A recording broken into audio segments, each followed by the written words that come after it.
नमस्कार, आप देख रहे हैं सच श्यामला न्यूज़ चैनल और मैं हूं सदाकत आश्रम में। सदाकत आश्रम में कुछ कांग्रेस नेता हैं हमारे साथ। इनसे बात करेंगे कि 29 और 30 को भारतीय जनता पार्टी के वरिष्ठ नेता सह भारत के प्रधानमंत्री नरेंद्र दामोदर दास ने बिहार को जो 50,000 करोड़ का तोहफा दिया है और जो उन्होंने रोड शो किया है उसके बारे में, साथ ही उनका जो इस महीने के 9 तारीख से घर घर सिंदूर पहुंचाओ कार्यक्रम है उस पर उनका क्या विचार है, इनसे बात करते हैं। ये मोदी जी ने रैली किया, उसमें उन्होंने 50,000 करोड़ का तोहफा दिया है बिहार को, इस पर आप क्या कहें? देखिए, मोदी जी चुनावी जुमला बोलते रहे हैं। जब जब चुनाव देश में या प्रदेश में होता है, मोदी जी वहाँ जाते हैं और जुमलाबाजी करते हैं।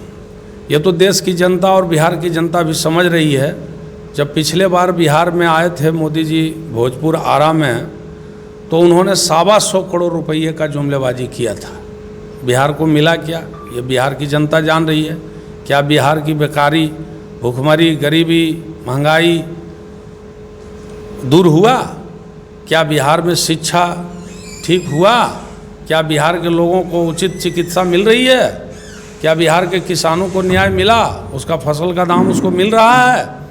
तो ये सारा अभी चुनाव है बिहार में, और उस चुनाव को देखते हुए मोदी जी ने बिहार के लोगों को ठगने का काम किया है, जुमलेबाजी करने का काम किया है। इन्होंने अपने गलत आर्थिक नीतियों से हिंदुस्तान की अर्थव्यवस्था की रीढ़ तोड़ डाली। इन्होंने नोटबंदी कर करके, जीएसटी लागू कर करके, और गलत तरीके से कोरोना के समय जिस तरह से देश का हालत ख़राब हुआ कि पूरा अर्थव्यवस्था ही भारत का ख़त्म हो चुका है। और बिहार की बात रही, ये किस मुंह से आ रहे हैं बिहार में मोदी जी? मोदी जी बिहार को जवाब दें कि विशेष राज्य का दर्जा की बात हुई थी, बिहार को विशेष पैकेज की बात हुई थी, बिहार की अर्थव्यवस्था को और यहाँ के इंफ्रास्ट्रक्चर को मजबूत करने की बात हुई थी। तो इन्होंने जो वादा किया था पिछले चुनावों में, उसके पिछले चुनावों में, वो तो पूरा ये कर नहीं सके। अब ये फिर आए हैं, कभी सिंदूर की बात करेंगे, कभी गाय भैंस की बात करेंगे, कभी विपक्ष के नेताओं को झूठे मुकदमे डाल करके ईडी, आईडी, सीबीआई की बात करेंगे।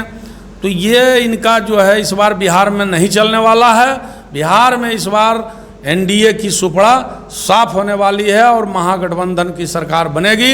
राजकुमार Sharma, national coordinator, all India Kisan Congress, in charge Bihar. इस महीने के 9 तारीख से भारतीय जनता पार्टी घर घर सिंदूर पहुंचाने का कार्यक्रम शुरू करने वाली है, इस पर आप क्या कहें? महिलाएं, देश की महिलाएं के लिए सिंदूर सुहाग की निशानी है। महिलाएं सिंदूर अपने पति के नाम का लगाती हैं, न कि दूसरे के दिया हुआ सिंदूर नहीं लगाती है। क्या भाजपा पूरे देश की महिलाओं को, नरेंद्र मोदी क्या देश की महिलाओं को अपनी पत्नी बनाना चाहते हैं?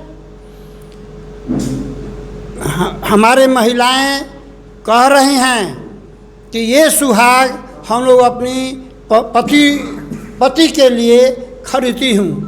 दुकान से, सिंदूर वाले के यहाँ से अपने पति के नाम का सिंदूर महिलाएं मंगाती है और सिंदूर अपना मांग में भरती है।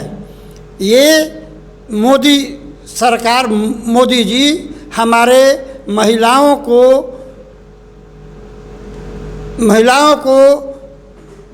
पागल बना रहे हैं और देश की जनता को पागल बना रहे हैं और वोट लेने के लिए ये रणनीति तैयार कर रहे हैं। आपका परिचय? गजेंद्र चौधरी, किसान कांग्रेस अध्यक्ष, भोजपुर। गुजरात में नरेंद्र मोदी फैक्ट्री की बात करते हैं और बिहार आते हैं तो यहाँ से रेल चलाने की बात करते हैं कि रेल दूंगा तो श्रमिकों को लाभ होगा। इस तरह की दोहरी नीति एक प्रधानमंत्री का। प्रधानमंत्री नरेंद्र मोदी सपनों के सौदागर हैं। जहाँ जाते हैं झूठे कोरे सपने बेचने का काम करते हैं। हकीकत दूसरी होती है। सपने के सौदागर से कोई दूसरा आप उम्मीद नहीं कर सकते हैं। झूठ के सहारे, प्रोपेगेंडा के सहारे सत्ता के शिखर तक पहुँचे नरेंद्र मोदी जी जनता को पूर्ण रूप से बर्बाद कर दिए हैं।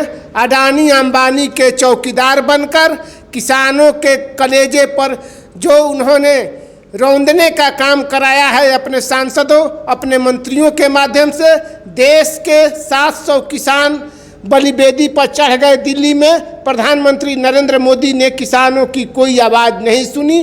पूरे किसान आज के डेट में बर्बाद हो चुके हैं। किसानों की संपत्ति, किसानों का फसल नरेंद्र मोदी कारपोरेट घरानों के हवाले करके किसानों को बर्बाद करना चाहते हैं। हम सभी कांग्रेस जन किसानों के पक्ष में राहुल गांधी जी की अगुवाई में लगातार सड़क से संसद तक आंदोलन करने का काम कर रहे हैं, आगे भी करेंगे। प्रमोद राय, पूर्व उपाध्यक्ष, बिहार प्रदेश किसान कांग्रेस। कांग्रेस के नेता ने अभी कहा कि भारतीय जनता पार्टी की सरकार किसानों को बर्बाद कर दी है, लेकिन उन्होंने तो किसानों की आय को दुगनी और प्रत्येक वर्ष 6,000 रुपया प्रति वर्ष देने का काम किया है, जो कांग्रेस सरकार कभी नहीं की थी। देखिए, चुनाव आने वाला है और भाजपा को सभी लोग जानते हैं। खास करके बिहार पूरे विश्व को ज्ञान देने वाला जगह है और यहाँ के बिहारी लोग, चाहे वो किसी भी दल के हों, किसी भी धर्म के हों, किसी भी समाज के हों, वो झांसे में आने वाले नहीं हैं। इनका अब तक जो कार्यक्रम रहा है, झूठ बोलना और लाभ लेना, चाहे किसी सीमा पर ही चले जाएं, तो यहाँ चलना नहीं है। मोदी जी के कार्यशैली से लोग वाकिफ़ हैं, इसलिए एक लाइन में हम बोलते हैं कि बिहार अब इनके झांसे में नहीं आने वाला है, कितना भी प्रपंच रचा लें। मैं कमलेश चंद्रवंशी, गया जिला कांग्रेस कमेटी। मध्य प्रदेश के डिप्टी सीएम ने सेना के लिए कहा कि सेना नरेंद्र मोदी के चरणों में नतमस्तक हो गई। उनके ही एक नेता ने सुफिया कुरैशी के लिए कहा कि वो आतंकवादी की बहन है। उसके बावजूद न सरकार न पार्टी कोई कदम उठाए उनके खिलाफ। इस पर आपकी क्या राय? देखिए, बहुत शर्मनाक बयान है ये। देश के सेना का मनोबल गिराने वाला है और सामाजिक द्वेष, भाईचारा जो हमारा गुलशन है, हर जाति धर्म का जो भारत का समीकरण है, भाईचारा बिगाड़ने का प्रयास है सुफिया कुरैशी पर इस तरह का आपत्तिजनक टिप्पणी देना। रही बात भाजपा और भाजपा के नेताओं के चरित्र का और सेना के संबंध में कहना चाहेंगे तो उनको सीखना चाहिए। हमारे प्रधानमंत्री लोग कहते हैं, लेकिन हम उनको प्रचार मंत्री कहते हैं। माननीय प्रचार मंत्री उर्फ प्रधानमंत्री नरेंद्र दामोदर दास मोदी जी को इंदिरा जी से सीखना चाहिए था कि जब 7वें बेरे भेजने की बात आई थी, अमेरिका के धमकी के बावजूद इंदिरा गांधी ने मुस्तैदी से लड़ाई लड़ी और पाकिस्तान के 99,000 सैनिकों को सरेंडर कराया। आज आप देखिए कि पाकिस्तान के 2 टुकड़े की बात हुआ, सिक्किम को भारत में मिलाने की बात हुआ, अफगानिस्तान बनाने की बात हुआ।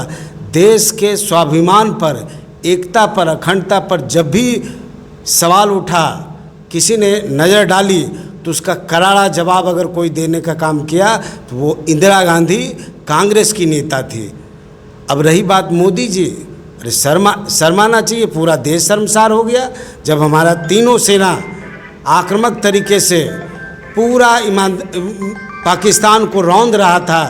फिर क्या ज़रूरत पड़ा कि आप 2 पैसे के लालच में, ट्रेड के लालच में आपने देश के स्वाभिमान और सेना के प्रतिभा पर सवाल उठा दिया। आपने युद्ध बंद कर दिया। युद्ध कभी भी बंद नहीं होना चाहिए। और ये नाटक जो सिंदूर का ऑपरेशन की बात कर रहे हैं, ये सिंदूर किसको आप देने चले हैं? सिंदूर एक पति देता है अपने पत्नी को। ये बड़ा ही भारतीय सभ्यता और संस्कृति के विपरीत इस तरह का जो भाजपा का जो कार्यक्रम है सिंदूर देने का, ये सभी माताओं बहनों का अपमान है। ये भारतीय सभ्यता, संस्कृति और नारी का अपमान है। पूरे भाजपा के नेताओं को देश की माताओं से, बहनों से माफ़ी मांगना चाहिए। भाई कुंदन गुप्ता, पूर्व प्रदेश अध्यक्ष अति पिछड़ा विभाग। बिहार में महिला सशक्तिकरण और महिला संवाद चल रहा है, उसके बाद भी बिहार की महिलाएं असुरक्षित हैं, इस पर आप क्या कहें? बिहार में क्योंकि मेरी महागठबंधन की सरकार नहीं है, यहाँ तो नीतीश जी की सरकार है, मोदी जी का डबल इंजन की सरकार है, तो मेरी बहन कैसे सुरक्षित होंगी? और असुरक्षित हर पल महसूस करती है महिला, इसलिए क्योंकि यहाँ तो नीतीश जी की सरकार है और नीतीश जी तो बड़े बड़े बात करते हैं कि हम महिलाओं के लिए जीविका लाएं, आशा बहू, गुड डे मील, यानी क्या क्या हम बहाल किए, लेकिन हर महिला, यहाँ की हर कैटेगरी की महिला, ईबीसी हो, ओबीसी हो, अति पिछड़ा हो, दलित हो, सब असुरक्षित है, कोई सुरक्षित नहीं है। यहाँ तक कि नीतीश जी के अगल बगल पड़ोसी राज्य में भी, पड़ोसी उनके जिला में भी असुरक्षित है महिला, क्योंकि उनके घर में भी बहुत बड़े बड़े जिला में कांड हो रहे हैं, लेकिन अभी छुपा हुआ है, बाद में उभरेगा ये भी कांड। और मेरे अभी फिलहाल में मुजफ्फरपुर जिला में जो हुआ है कांड, माने असहनीय, जो महिला सह नहीं सकती है। इतना छोटी बच्चा के साथ इतना बड़ा गलत दुष्कर्म हुआ है, ये तो कोई महिला बर्दाश्त नहीं कर सकती है। और माने कोई लैंग्वेज नहीं है छोटा से छोटा कि मैं संबोधित करूं। इतना आहत हूं मैं, इतना आहत है यहाँ की बिहार की महिला कि व्यक्त नहीं कर पा रही हूँ। और आप कह रहे हैं न्याय दिलाने के लिए राहुल जी अपना कदम आगे बढ़ा चुके हैं। राहुल जी महागठबंधन की सरकार में आएंगे तो महिला को ज़रूर न्याय मिलेगी, और न्याय के लिए वो हर पल प्रयत्नशील है कि महिला कैसे सुरक्षित बिहार में होगी। और उसके लिए एक न्याय का कार्यक्रम चलाए भी हैं, और महिला को छोटा छोटा ज़रूरत के लिए भी उन्होंने एक क्या कहते हैं, माँ बहन सम्मान योजना भी चलाए हैं, जो 2500 रुपया से हर महिला को सम्मानित करने का काम करेंगे। तो इसलिए हम कहते हैं कि जब मेरी महागठबंधन की सरकार आएगी तो ज़रूर यहाँ महिला सुरक्षित अपने आप को महसूस करेगी। गठबंधन के जो मुखिया हैं बिहार में, उनके घर में ही महिलाएं सुरक्षित महसूस नहीं करती है, तो ये क्या 2500 रुपया दे करके महिलाएं सुरक्षित हो जाएंगी? नहीं, इसलिए कि अभी छोटा छोटा राहुल जी कार्यक्रम निकाले हैं, क्योंकि महिला को छोटा छोटा ज़रूरत के लिए तो दूसरे के नज़दीक हाथ नहीं पसारना होगा कि आप मुझे 500, 100, 200 रुपया दीजिए। 2500 रुपया एक महिला को अपने आप के लिए, पर्सनल खर्च के लिए काफ़ी हो जाता है। 1000 रुपया, 1500 रुपया वो अपने ऐश्वर्या राय और अनुष्का यादव पर आप क्या कहें? सर, वहाँ हम नहीं जाना चाहते हैं, क्योंकि पहले तो महिला, आप लोग गठबंधन में हैं इसलिए। एक मिनट, पहले तो बिहार की बच्ची के साथ जितना दुष्कर्म हो रहा है और बलात्कार अंतिम चरण पर पहुंच गई है, इस पर आप नीतीश जी को पैसे की बात कहें इसलिए हम वहाँ तक नहीं, आप नीतीश जी तक पहुंचाइए मेरे संवाद को, और कहिए उनको रोक लगाए, नहीं उनसे समर्थी है गद्दी तो उनको छोड़ने के लिए इस्तीफा मांग कीजिए आप लोग। हम लोग तो मांगते हैं कि नहीं, हम लोग तो मांगते हैं कि नीतीश जी जब आपसे सत्ता नहीं चल रही है तो इस्तीफा दो, सीधी बात है। महिला को सुरक्षित नहीं आप रख पा रहे हैं तो बिहार से भाग जाइए यहाँ से। जब आप बिहार के गार्जियन होकर महिला को सुरक्षा नहीं प्रदान करेंगे तो आप कैसे मुख्यमंत्री हैं? बहुत ही निंदनीय मेरे बिहार की परिस्थिति है। जी, आपका परिचय? मेरा नाम देविता कुमारी गुप्ता, समस्तीपुर बिहार, महिला जिला अध्यक्ष कांग्रेस। बिहार में लगभग 28,000 सरकारी विद्यालय या तो बंद हो गए या किसी दूसरे विद्यालय में मर्ज कर दिए गए। इस तरह से जो हमारे शिक्षा का मौलिक अधिकार है, ये कैसे बचेगा? देखिए, सबसे पहले तो बिहार में शिक्षा का प्रचार प्रसार राहुल जी के पिताजी स्वर्गीय राजीव गांधी ने 1986 में नवोदय विद्यालय का हर जिला में, भारत में जितने जिले हैं, भारत में जितने राज्य हैं, राज्य में जितने जिले हैं, उस सब में स्थापित कर चुके हैं। और वहाँ पर शिक्षा फ्री ऑफ कॉस्ट सबको दी जाती है। ऐसा नहीं है कि वहाँ पैसा लगता है, लेकिन मोदी जी अभी नवोदय विद्यालय में हर स्टूडेंट पर, प्रति विद्यार्थी पर 150 रुपया प्रति महीना यानी बांध दिए हैं। बिहार सरकार ने बिहार में जो प्राथमिक विद्यालय, मध्य विद्यालय हैं, उसमें 28,000 विद्यालय या तो बंद कर दिए या किसी में मर्ज कर दिए। बिहार की सरकार ने ऐसा क्यों किया, इस पर आप क्या कहेंगे? वो शिक्षा का व्यापार करवा रहे हैं। शिक्षा से संबंधित जो भी जितना प्राइवेट स्कूल है, कोचिंग स्कूल सेंटर है, उनको मतलब मौका दिया जा रहा है कि ताकि यहाँ बिहार के जो गरीब जनता के बच्चे लोग हैं शिक्षित न हों। शिक्षित नहीं होंगे तो उनको राजनीति या मान लीजिए संविधान के नियम या सामाजिक नियम जो भी है वो उन लोग को पता नहीं चलेगा, ना चलता है, अभी भी नहीं चलता है, क्योंकि समान शिक्षा प्रणाली नहीं है, जिसके चलते वो लोग अनभिज्ञ हैं। सिलेबस एक नहीं है, हर जगह अलग अलग सिलेबस है, अलग अलग किताबें हैं, अलग अलग पुस्तकें हैं, अलग अलग ये है क्या कहते हैं शिक्षक हैं। इसी पर मैं जो है शब्द बंद करता हूँ और आपको धन्यवाद देता हूँ।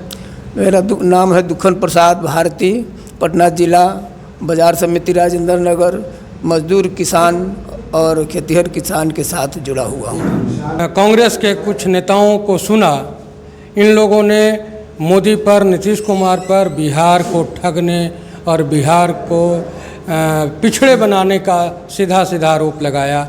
आप इन मुद्दों पर अपना क्या विचार रखते हैं वो हमारे कमेंट बॉक्स में लिखें। धन्यवाद।